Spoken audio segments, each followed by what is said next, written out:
Hello, thanks for watching. This is a presentation by A2B Excellence, originally given in September 2015.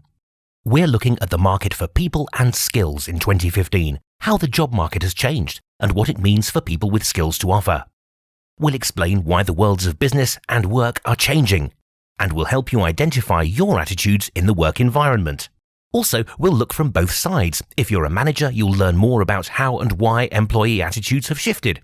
And if you're in work or looking for work, we'll shed some light on the perspectives of business. But let's start with a simple exercise. Write down the 3 things that make you best able to do your job right now.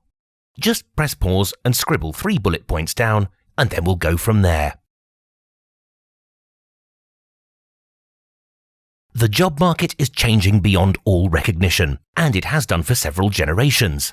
What parents say about their career experiences is rarely true for the children who follow. And that's what we're looking at today. There are 3 immense pressures which make change and unpredictability the new normal. First, rapid evolution. From technological change to business agility, things now evolve far faster than we can get to understand them. What started with the Industrial Revolution has continued at breakneck speed.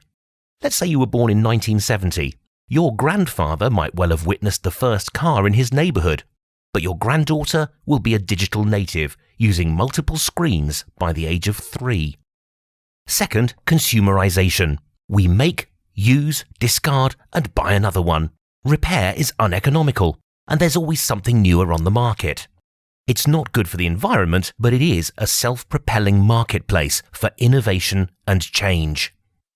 And finally, in another vicious circle, unpredictability breeds short-termism, and therefore more unpredictability. Businesses find it hard to spot future trends to bet on, and they want to minimize their exposure to long-term risk. That's why gold-plated pensions have disappeared, and jobs for life have been replaced with an average tenure of only 18 months to 2 years. It's also why young people have reacted by welcoming the sharing economy. Businesses like Uber aren't just convenient, they give people access to a car without the expense of having to buy a car. In the sharing economy, people share their skills and resources while minimizing the risks and responsibilities of ownership. All of these, significantly but not exclusively, are serving to create a market for human effort which is more unpredictable than ever. For a beautiful analysis, try this from Derek Thompson in The Atlantic, who says that work itself is finally being redefined, possibly redefined into the bin. As he says, there are now 3 broad reasons to take seriously the argument that the expectation that work will be a central feature of adult life dissipates for a significant portion of society. The ongoing triumph of capital over labour, the quiet demise of the working man, and the impressive dexterity of information technology. So, what does he mean? Let's look at this in a bit more detail, and I'm afraid in this bit of the presentation we're really going to lay on the doom and gloom. So, the ongoing triumph of capital over labour, what's all that about? Well, the point here is that money doesn't depend on effort anymore, at least not in the developed West. Before the Industrial Revolution, broadly speaking, the harder you worked, with a little luck and a good harvest, the better off you were. That is no longer the case. Value and effort are no longer intertwined. The average FTSE 100 CEO is paid 183 times the wage of the average worker, and with that income, they can put money to work to create more money. The gap between rich and poor is increasing. And one reason for that is that people are just becoming less important to businesses. In 1964, the United States' most valuable company, AT&T, was worth $267 billion in today's dollars and employed 758,000 people. Today, Google is worth more, $370 billion. But it's only got about 55,000 employees. That's less than 1/10 the size of AT&T's workforce in its heyday. And then there's Instagram. Instagram became a $1 billion valued business with only 11 employees. What about the quiet demise of the working man? Well, despite our pretty good employment statistics, Britain isn't doing that well by some measures. The majority of new work is part-time, menial, and often below the qualifications of people doing the work. Underemployment is high. Eurostat figures in April 2015 led The Independent to say, "There is a large reservoir of underused labour in Europe willing to work more hours at the going wage rate. A pretty chunky 5.9% of people in the UK workforce are underemployed. 2/3 of underemployed part-time workers are women. In addition, 27% of these underemployed workers in the UK are under 25, compared with only 15% for the EU as a whole. Young British workers are particularly constrained by the lack of opportunity to work more hours. Also, the things that we do are changing. The West is based ever more on service businesses, and we have an education system that many say can't compete with global demand. So, we're doing shorter hours, on more menial tasks, in a narrower band of service industries. Remember the bubbling issue around 0 hours contracts? Well, the 9 to 5 in a skilled, manual or technical job is becoming increasingly rare." And now, of course, we come to the impressive dexterity of information technology. Give you an example. Driving is one of the most popular jobs in the UK. It accounts for around 15% of the workforce. And driverless cars from people like Google mean that driving has maybe a 15-year chance to cling on as a profession. In 2013, Oxford University researchers forecast that machines might be able to perform half of all jobs in the US in the next 2 decades.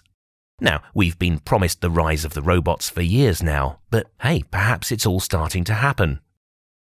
So, on what we've said so far, we're all doomed, right?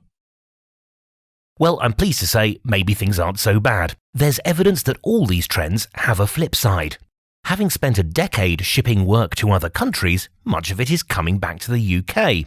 The Chinese currency, the yuan, has just been devalued by over 9%, and the Chinese stock market dropped by 8% in August 2015. Many offshoring and outsourcing deals have been cancelled. Your call centre is now as likely to be in Bristol as Bangalore. It's the natural equilibrium of business. As the BRIC countries took work away from us, their standards of living improved, and labour costs went up. Globalisation only works when a big disparity remains between rich and poor. Also, while the 9 to 5 might have gone, the Boston Business Journal says the freelance economy, from graphic designers to Uber drivers, is booming, with 1/3 of the US workforce engaged in supplemental, temporary or freelance work. The UK's freelance marketplace, People Per Hour, reported in June that by 2020, 1 in 2 people will work in a freelance capacity, and their research predicts a UK rise in self-employment of 3.5% year on year. That's more than the US. And maybe it's not going to go all Terminator. Accenture say in their 2015 Technology Trends report, successful businesses will recognise the benefits of human talent and intelligent technology working side by side in collaboration, and they will embrace them both as critical members of the reimagined workforce. Many enterprises have learned that while machines excel at precision, scale and consistency, humans are better suited for creativity, contextual understanding and complex communications. Companies can have a division of labour that caters to the strengths of each. So, Accenture's subtle and interesting view is that the future of commercial value is not a replacement of humans, but machines augmenting people to generate a greater value than ever from the collaboration. So, get your hover boots and virtual reality helmet ready. That is what work is going to look like. So, apocalypse or utopia? It kind of depends on your point of view, and nobody knows. What we do know is that it's happening fast. And what we also know is that each generation reacts according to its circumstances. Take a moment to find yourself on this timeline. It's created according to birth dates, so early Generation Zs were born in the late 1990s, and so they're now just entering the job market. Baby boomers are the product of post-war austerity but pre-consumerism. They planned for the future, they're savers, and their sense of decorum and loyalty meant jobs for life and a nice, clear, sensible social structure. Then along came Generation X. They're the product of a rebellion against that formality and unlocked consumerist energy. They're the people who deregulated throughout the 1980s and created globalism. They were the yuppies, and I'm afraid to say they pulled the ladder up after them. Which is why millennials have had to pay for their education. work for nothing as interns before getting a job. Millennials, not surprisingly, don't save for pensions. They feel they've been let down by any forward thinking. It always gets taken away from them. So in the workplace, millennials want fun, flexible working, sabbaticals to go travelling, the football table. And they want their salaries, they want money to enjoy now, not some hokum promise of tomorrow. And Generation Z? Well, they also know that the baby boomers and Generation X had all the luck. But Generation Z was shaped by the financial crash of 2008. They're prudent, not flagrant. According to a report by global ad agency J. Walter Thompson, whilst the millennials' idol was Beyoncé, Generation Z looks up to global education campaigner Malala Yousafzai. Generation Zs want to make the world a better place. They don't even drink or smoke. As one 17-year-old said, "We have to stay sober to sort out the mess your generation made of things." It's not surprising then that Jeremy Corbyn, a deeply idealistic leftist, has swept to power in the Labour leadership election, or that the Scottish Nationalist Party has Mary Black, elected at age 20, the youngest MP in the House of Commons since the 1830s. The upcoming generation is motivated, politicised, and active. Whilst that's what people do, businesses too have reacted logically to the trends of rapid evolution, consumerism, and a lack of predictability and vision. The overall trend, as we hinted at earlier, is short-termism. Decisions can only be made valid across ever shorter timescales. Risk has to be factored in. Insuring against risk or failure has become a large part of the cost of any activity. Large investments in infrastructure, for example, are particularly hard to make. Companies are less willing to invest in training because employees are likely to take their skills elsewhere. So, advancement and knowledge becomes the employee's job, not the company's job. Teams are more likely to change as employees become more mobile, which comes at a significant cost to projects, although it also makes it easier to attract new talent inwards. Employee mobility also means that for many companies with tight resources, it's too easy to forget to collect and store best practice, so businesses end up repeating past mistakes. In a race to the bottom, customers display short-term attitudes too. They know that companies don't have the resources to devote to building long-term relationships, so they take their business to the cheapest or most appropriate provider for today, knowing that they can go somewhere else tomorrow. And investors are looking for a quick return, again putting the focus on the current quarter rather than long-term prosperity. None of this bodes well for the traditional, loyal employee. So what can you do? Well, let's assume that you're going to change jobs a lot more than your parents, in a more competitive employment market than ever, and that the companies you work for will pursue their own ends, sometimes to your benefit and sometimes to your cost. That means that the traditional CV is looking pretty outdated. So here are some great questions to ask. Number 1, what is your job legacy? With most tenures lasting just 18 months to 2 years, what will you be remembered by? What would a referee on your next CV say about you? What are the concrete achievements you brought to your position? So instead of thinking about job titles or even responsibilities, learn to talk about your achievements in clear and quantifiable ways. These should go on your CV, but you should also be able to talk about them in interviews or, perhaps more importantly, in informal networking situations. Anyone who's been in the jobs marketplace for, say, a decade or more should have a significant and coherent list of achievements to point to. Number 2, what are the skills around your CV or qualifications that you bring to the table? Oddly enough, the more professionally qualified your job is, the more important it is to have other skills. Because if you're up against people with exactly the same requirement for qualifications, it's the surrounding skills that will differentiate you from the competition. After all, we don't say a doctor is a great doctor because they've been to medical school. We expect them to have gone to medical school. What makes a great doctor is all the stuff that goes around it, like a great bedside manner. So, maybe you're a great communicator.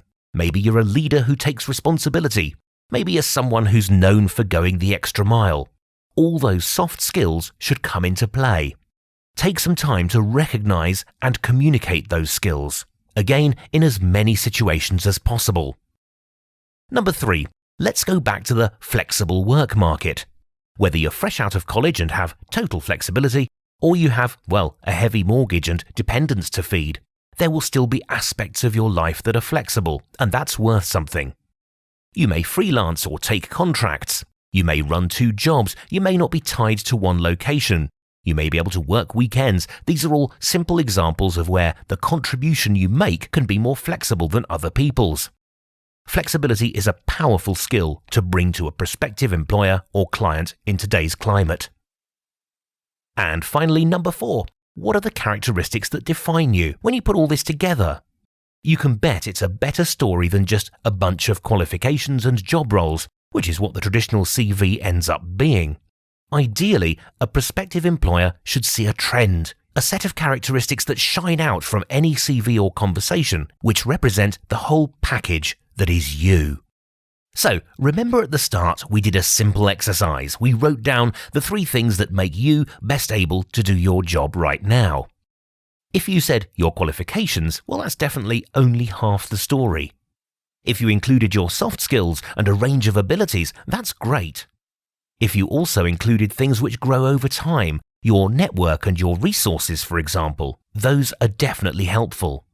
On the basis of this presentation, you probably want to revisit those answers.